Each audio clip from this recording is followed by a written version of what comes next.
Happy Friday, everybody. Today we are going to look at a neat piece of rolling stock that doesn't have a whole lot of use other than being a nice little piece of eye candy. And I thought, since this would be a short review, that we would go ahead and go over a bit of a channel update since we hit 500 subscribers.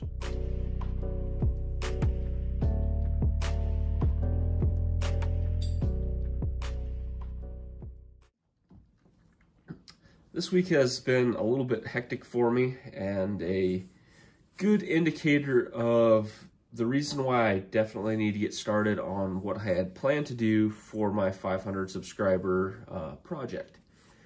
And I've had family at my house all week, and it just has been really difficult to find time to do videos and reviews and whatnot at my layout. My layout is in the middle of the family room, and it can be difficult to find quiet time to get these things reviewed.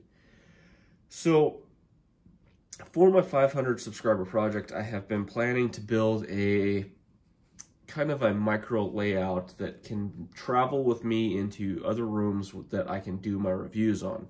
Since my lights are already battery powered, I figured this would be a good stepping stone into something that I can do anywhere in the house on my own time instead of trying to work in my family schedule.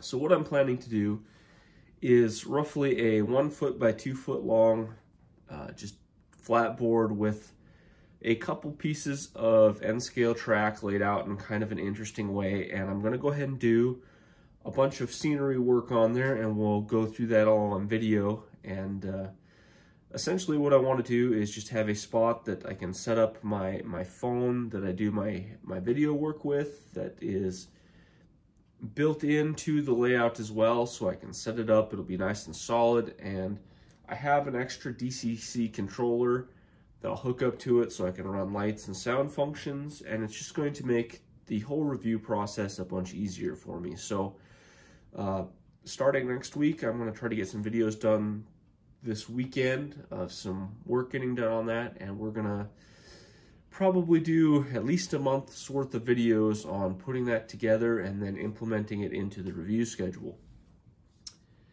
But in the meantime, while I'm working on that, I will continue to do my reviews on the layout. And since I had some time this morning between family members showing up, I thought I would take a quick look at a piece of rolling stock that I can't necessarily review in the normal way that I like to review rolling stock. This is a Microtrains test scale, and these have very limited use for the normal railroader, but it makes for a nice little piece of eye candy sitting in your yard if you have space for it. And this one I happened across for about $8 on eBay, and I bid on it and ended up winning it. And I think normally they go for about $20, and even at that, just for the novelty of having this thing on the layout, it's probably an okay deal. For its price, you don't get a whole lot, but it is relatively detailed. Got nice hand railing on there, and the handbrake is separately applied. The couplers are body mount, and honestly, it looks just like a scale would look normally. It's just kind of a cool piece of rolling stock. You can't really pull it in consist very well. I did do a bit of testing with it. You can push and pull several cars behind it in your in your yard, and it does function and work through all the turnouts like it should.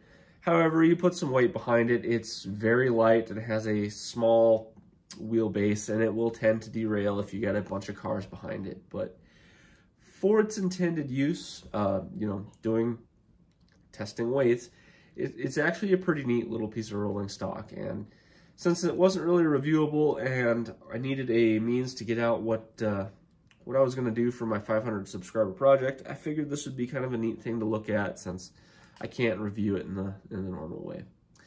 There are lots of different versions of these. I've seen NS, CSX, lots of different road names, road numbers, that type of thing. Neat little piece of rolling stock. Thought I would share it since I been struggling to find time to actually review stuff this week. So anyway, I will see you guys this Sunday for the review. We are going to look at the SD45 by Kato.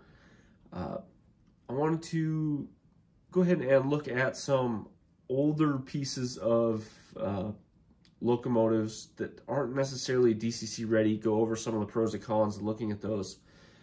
I am just struggling to find affordable locomotives right now. The used market is crazy and finding new stuff can be difficult. So if I'm having trouble, I would assume the newbie or relatively novice N-scaler is running into the same thing, and you can get tricked when looking at some of those older locomotives. So anyway, I'll see you guys this Sunday. Have a good week. Bye now.